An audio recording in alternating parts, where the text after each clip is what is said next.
Voilà, 8h13 sur Studio Qualita. Nous allons parler dans un instant avec Samy Gozlan, qui est le président du BNVCA, d'une plainte que son organisation a déposée contre le magasin Carrefour de la ville de Chambourcy.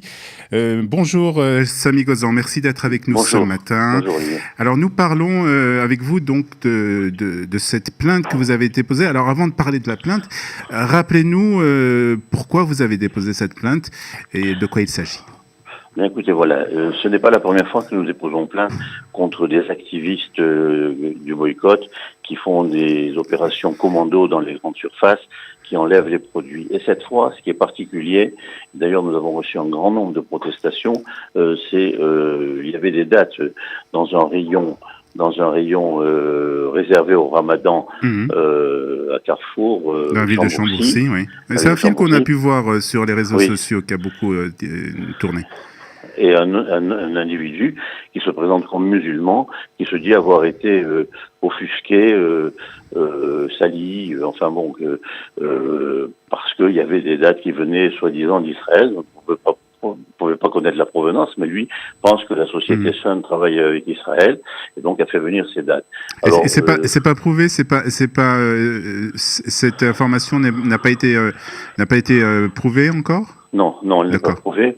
Mais alors donc il s'est présenté comme musulman et puis il a dit que c'était une offense qui lui était faite, une injure, une insulte, tout ce qu'on veut par rapport au Ramadan. Donc là, c'est ce que j'appelle moi la police islamique des mœurs qui s'est introduite dans ce phénomène d'appel au boycott, qui n'est plus un soutien sans discernement à la cause palestinienne, mais c'est carrément des musulmans, parce que ça s'est reproduit ailleurs, dans d'autres établissements. Alors, ce qu'il faut dire aussi, ce qui est d'assez étonnant, c'est que un ouvrier, ou en tout cas, je ne sais pas si c'est le directeur, bien entendu, sous l'impulsion du directeur de ce carrefour de Chambourcy, retire ces dates qui proviennent, selon les dires de cette personne, d'Israël. Alors, ils ont ramené des chariots pour entreposer tous ces paquets de dates qui étaient retirés des rayons par ce musulman. Et donc, ils ont été quelque part complices. Et c'est pourquoi, cette fois, nous avons décidé de déposer plainte aussi contre le personnel de Carrefour qui s'est comporté. Vous savez, moi, je considère... Bon, l'appel au boycott, c'est un délit. C'est l'article 225. Oui, alors c'est ce qu'il faut préciser, c'est qu'il y a une interdiction en France d'appeler au boycott de produits. Pas seulement de produits israéliens d'ailleurs. De tous les produits. Donc c'est comme si ces gens-là, se mettaient à la place du chef de l'État, parce que se substituer au pouvoir régalien du chef de l'État, c'est lui qui décide. C'est à l'État de décider si on boycotte ou pas un pays et ses produits. Or là, ils viennent s'instaurer comme s'ils étaient des censeurs, et c'était eux qui décidaient s'il fallait ou non boycotter un pays. Alors, comme évidemment, c'est un délit. Oui. C'est un délit, je le dis, je répète. Et donc, au même titre que le vol, l'abus de confiance, l'escroquerie, ou je ne sais quel autre délit, ça figure dans le code pénal.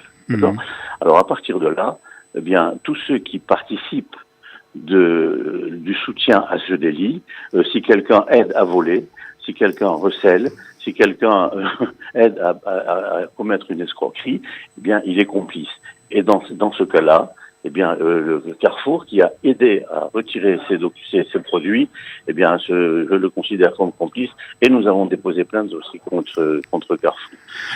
J'ai saisi aussi Alexandre Bompard, qui est le PDG de Carrefour. J'avais saisi déjà la veille de la connaissance de cet incident, et je vais de toute façon saisir maintenant les actionnaires de Carrefour, comme ceux de Lidl, comme ceux de Grand Frais, comme ceux de Franprix, partout où il y a eu des boycotts. Est-ce que vous avez eu des réactions, justement, peut-être de la direction de Carrefour, ou de la direction du Carrefour de la ville de Chambourcy? Est-ce qu'ils sont revenus vers vous avec des réponses? Non, ils étaient injoignables, ils sont restés injoignables. Par contre, je sais que, j'ai envoyé quelqu'un sur place, je sais que les produits ont été remis dans les rayons. Ah, les produits ont été remis dans les rayons, d'accord.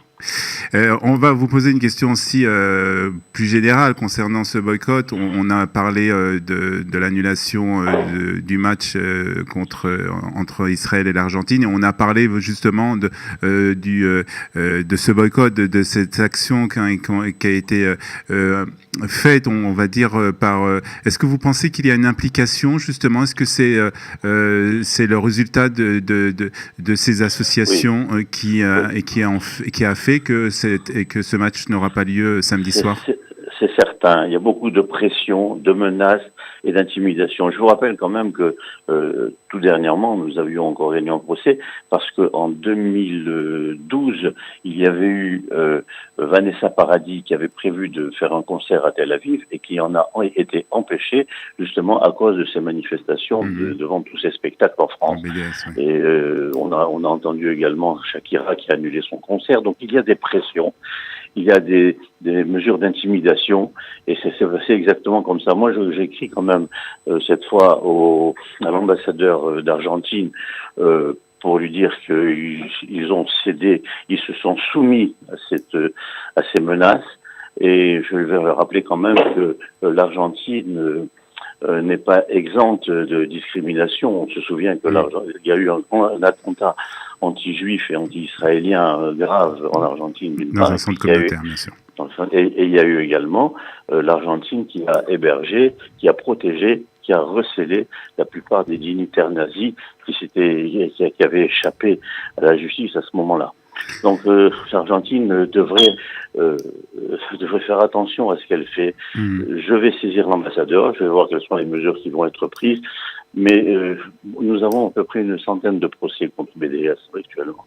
Là, tout récemment, nous avons eu un procès à Montpellier, parce qu'à Montpellier, ils manifestaient devant la place de la Comédie, où il y avait un théâtre, et où se produisait une troupe israélienne. Alors, en fin de compte, le préfet a fini par ne plus protéger, ne plus encadrer, comme il le disait dans un premier temps, encadrer les manifestants, les manifestations sauvages, dans le but de ne pas perturber l'ordre public. Mais ça y est, maintenant, il a fait des interpellations, il y a des procès, et je me rends d'ailleurs à Montpellier la semaine prochaine pour poursuivre la plainte que nous avions déposée.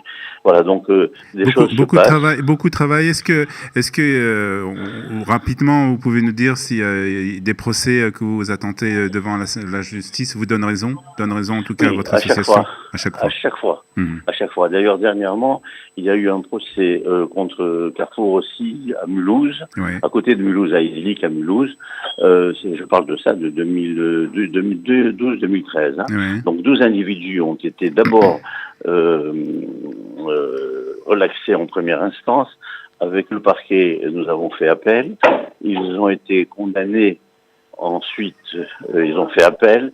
Ils ont été condamnés en appel.